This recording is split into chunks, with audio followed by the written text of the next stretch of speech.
今回の動画では新たに実装されたオペレーター奥義の性能や運用方法、おすすめの武器や防具、編成などを紹介・解説していきます。奥義の通常攻撃は最大5段の自然ダメージを与えるというもので、重攻撃が発生するまでの時間はおよそ3秒とやや早めの部類。5段攻撃ということもあり、テンポが速く、自走者キャラとしてはかなり扱いやすい印象です。それ以外については特に特徴はなし、なので全体的に通常攻撃は一般的な性能となっています。奥義の戦技や必殺技を紹介する前に、まずは奥義の素質1から紹介。奥義は自身の知性と意志の数値に応じて形態を変化する効果を有しており、知性が意志よりも高いのであれば人血、知の状態となり、逆に意志の方が知性よりも高いのであれば人血、意の状態となります。詳細については各スキル紹介時に説明をしますが、人血知の方はアタッカーとして、人血意の方はサポートとして秀でた性能となります。戦技は範囲内の敵に自然ダメージと自然付着を付与。人血知では与えるダメージが上昇、人血意ではダメージを与えた際に引き寄せ効果が発生します。形態ごとに効果が変化するというのも特徴的ですが、このスキルの最大の長所は自然付着の付与速度でしょう。これまで実装されてきた自然付着を付与できるオペレーターであるアルデリアやギルベルタのようにディレイが存在しないため、戦技の発動とほぼ同時に敵に自然付着を付与することが可能となります。人血知の方の追加効果は非常にシンプルで、戦技のダメージを上昇させる効果のみ。ダメージ倍率の差は意が 300% に対して知が 500% とおよそ 1.66 倍。逆に言えばそれ以外の差はなく、知の状態での戦技の役割は基本的には自然付着とダメージ出力、連携技のトリガーが主となります。一方の意の状態だとダメージ倍率は低いものの敵の引き寄せが可能。奥義の引き寄せはギルベルタと同じく中心点に引き寄せるタイプなので、複数の敵を一点に集めることができます。ただギルベルタほどの集的性能はなく、あくまでもふわっと集めるといった感じ。引き寄せレベルで言えば強く引き寄せるの1個下といった雰囲気でしょう。連携技は形態によって全く発動条件と効果が異なり、知の状態であれば自然付着の付与かアーツ付着が2段階以上になると発動可能。周囲の敵に自然脆弱と寒冷脆弱、自然ダメージと移動速度が低下する牢獄を付与。牢獄が付与されている状態で再度自身の戦技を命中させれば牢獄は即座に解除され、再度自然脆弱と寒冷脆弱を付与して追加ダメージを複数回、さらに連携技のクールタイムが短縮されます。奥義は自身の戦技によって自然付着を付与できるので、戦技だけで連携技の誘発が可能。連携技では自然ダメージと自然脆弱、寒冷脆弱を付与しますが、脆弱効果は 4% で固定となっているため、そこまで高い数値ではありません。そしてさらに移動速度が低下する牢獄状態も付与。牢獄状態の敵には4本の鎖がつながれ、映像のように移動速度が低下します。この牢獄状態は4秒間継続し、牢獄状態中に奥義の戦技を再度命中させれば、追加ダメージと再度の自然と寒冷の脆弱、SP 変換が発生します。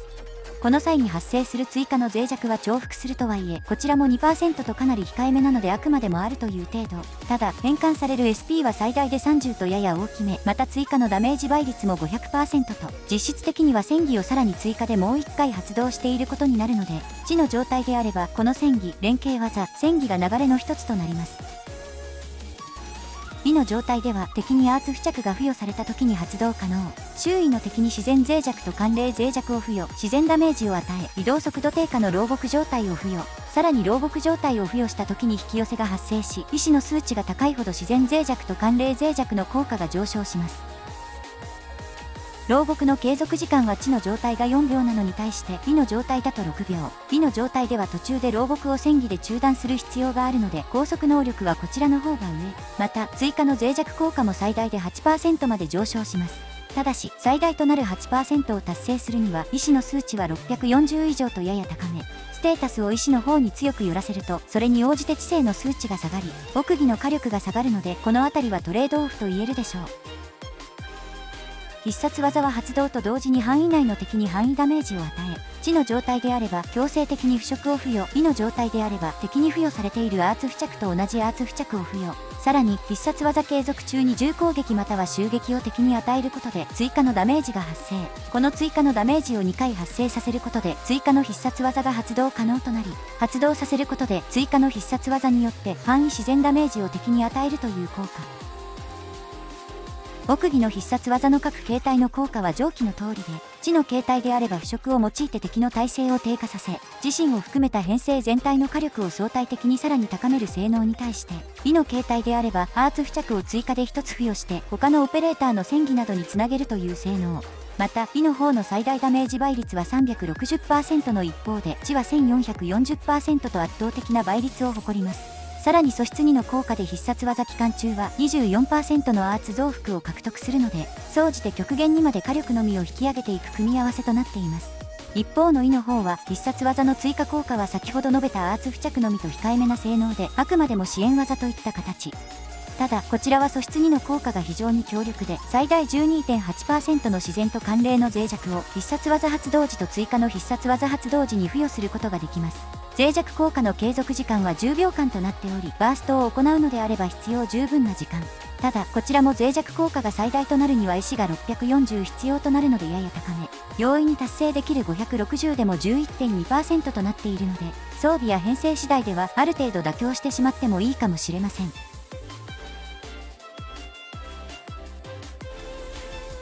奥義のモチーフ武器は奥義自身と同じく知性と石の数値によって武器スキルの効果が変化。知性が高いのであれば自身のスキルでアーツ付着を発生させると20秒間アーツダメージが上昇し、アーツ脆弱を付与すると攻撃力が上昇。意志の方が知性よりも高いのであれば自身のスキルでアーツ爆発を付与すると25秒間敵の受けるアーツダメージが上昇。そしてスキルでアーツ脆弱を付与したのであればこちらも25秒間アーツダメージが上昇します。奥義の両方の状態に対応できる武器であり、この武器を所持しているのであれば基本的にはこれを装備しておけば問題ありません。地の状態であれば連結点または異棒がモチーフ武器の代替となります。なお今回に関しては強薬武器である連結点がモチーフ武器の時点ではなく、異棒の方が出力は高め。モチーフ武器の無凸が 100% とするとモチーフ武器は潜在最大で 130% 程度、連結点は無凸で 75% 程度、貫突で 85% 程度、異棒は無凸で 87% 程度、貫突で 95% 程度となります。異の状態での代替武器は破壊ユニット、連結点、弔いの死のどれか。モチーフ武器は貫突で 112%、破壊ユニットは無凸でおよそ 94%、貫突で 103%、連結点は無凸で 85%、貫突で 88%、弔いの死は貫突で 94% となります。総じて奥義の武器はモチーフ武器を最優先し、なければ破壊ユニットか異棒、それもなければ連結点の順番となります。装備は地の状態であれば火山用セットをベースに生物補助プレート、火山用補助スーツと火山用プロテクターは今回のバージョンで追加された装備なので、まだストーリーをクリアしていないのであれば作戦訓練で入手できる訓練防具を装備しておくといいでしょう。必殺チャージの回復速度を上げたいのであれば生物補助プレートを旧国印象に変更。ただし編成火力は下がるのでこの辺りは状況に応じて使い分けることになります。一撃の最大火力を求めるのであれば MI 警備セットをベースに生物補助プレートを装備。編成火力の期待値も先ほどの火山用セットと比べるとわずかに増加しますが、クリティカル依存の博打要素の強い装備セットとなるのでパフォーマンス用に近い装備セットとなります。異の状態であれば新たに追加されたルテン防具一式を装備。すべてのステータス強化は石に統一された上でアクセサリーはサブ能力上昇なのでこちらを装備しておけばまず間違いありません。こちらでも必殺チャージ速度を上げたいのであればアクセサリーの一つを旧国印象に変更するといいでしょう。3つ目は制覇セットにルテン補強版を追加した装備セット。異の状態は地の状態よりも連携技のクールタイムが長いので装備セットで短縮することが主な目的となります。ただしこの装備セットを使用するのであれば武器は作品色石が絶対、それ以外の武器を装備させると石が足りなくなるので機能しなくなります。また防具についても精密加工が必須なので装備難易度は高めです。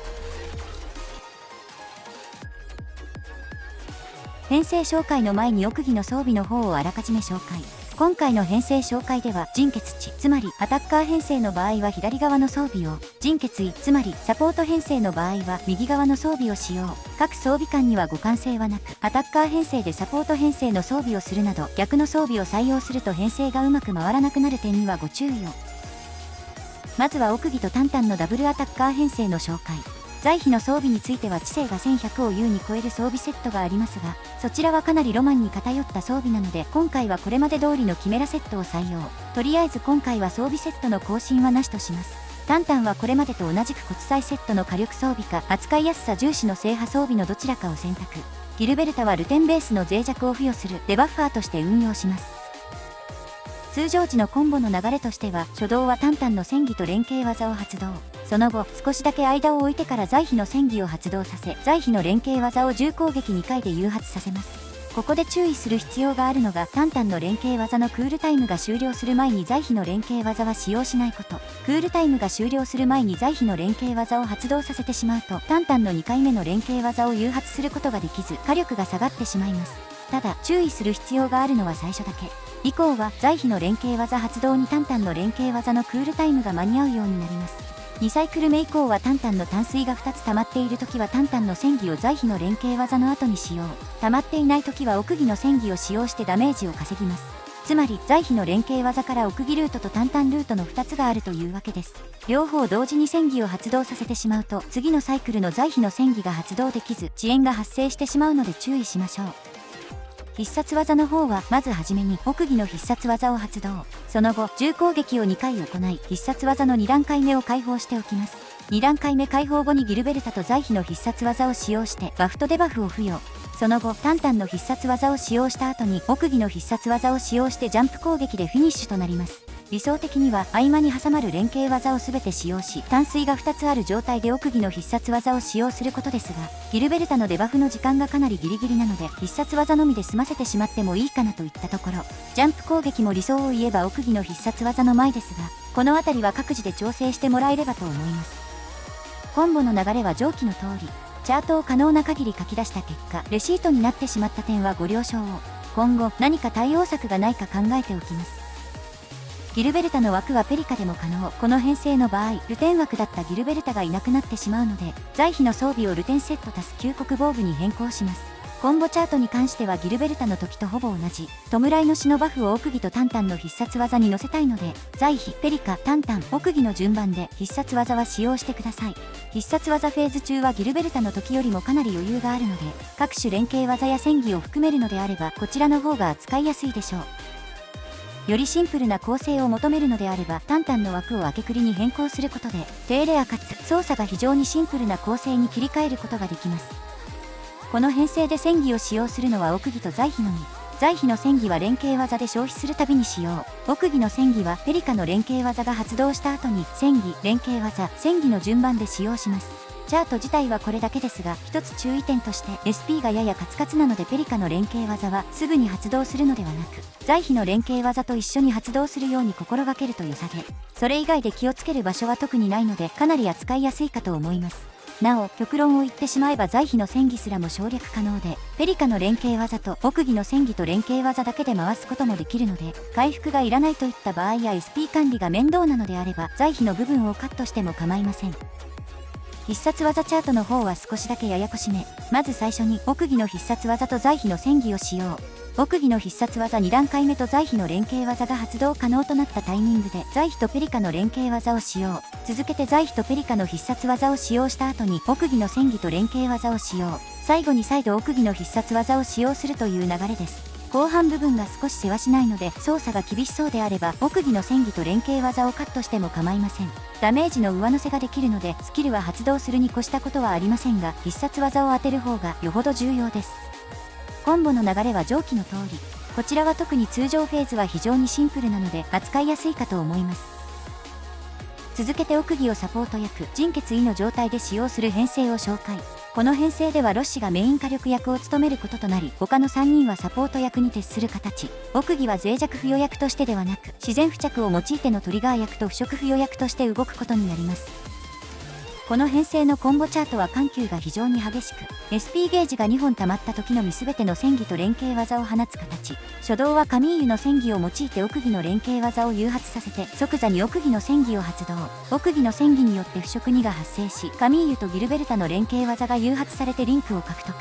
得したリンクを消費してロッシの強化戦技を打つというのが基本的な流れです。ただ2巡目以降は敵に付与されているクラッシュの影響でチャートが若干変わりロッシの連携技が組み込まれることになるのですが、ここで重要なのがロッシの連携技1回目を発動して即座に奥義の戦技を発動させるという点。敵に付与されている灼熱をロッシの連携2段階目で消費するのではなく間に奥義の戦技を挟んで灼熱を消費して腐食2に変換します。そして腐食2が付与されリンクを獲得している状態で再度ロッシの強化戦技を放つというのが基本の流れです。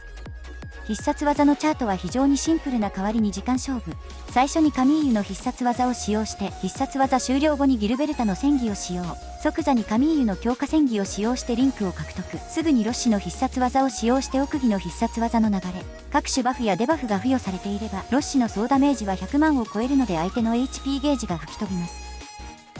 コンボの全体図は上記の通り。ポイントはやはり先ほど説明したロッシの連携技と奥義の戦技の順番。この編成での奥義の役割である腐食付与がこなせるかどうかのポイントなので意識してスキルを発動させていきましょう。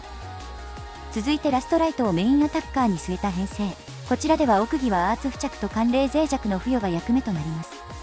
この編成は全員がアーツ付着の付与役になれるというのが強みで、ラストライトと奥義と在避が寒冷を付与するパターンと奥義とタンタンと在避が寒冷を付与するパターンを繰り返すことで SP の消費を抑えながら毎回寒冷を3つ積むことが可能。そのため高頻度でラストライトの連携技を発動させられるというのがこの編成の強みとなっています。目安としてはタンタンの淡水が0なのであればラストライトの戦技を使用し、淡水が1なのであればタンタンの戦技を使用します。在避だけは毎回戦技を使用するので特に発動タイミングを気にする必要はなし。奥義に至っては戦技を使用する必要はありません。そのため気にする箇所はタンタンの淡水の数だけ。0ならばラストライトが、1ならばタンタンが寒冷付与を行うと覚えておくといいでしょう。必殺技の流れの方はこれまでのラストライトとタンタンの編成に奥義の必殺技を加えるだけ。そのため奥義が実装されたからといって流れ自体が大きく変わることはありません。ただ奥義が編成されたことによって必殺技終了後も寒冷付着が切れ目なく付与されるという点は大きく、一撃型の傾向が強かったラストライト編成に持続性が生まれ継戦能力が強化されています。そのため必殺技フェーズで敵を倒せなかったとしても再び在避から始まる通常フェーズに戻せばよく、シームレスに必殺技と通常の切り替えができるのも長所の一つです。この編成でのコンボチャートは上記の通り、戦術したロッシ編成のようなスキルの順番替えといったものはなく、単純にタンタンのターンとラストライトのターンを繰り返すだけなので慣れればかなり扱いやすく、そしてスムーズなコンボが扱えるでしょう。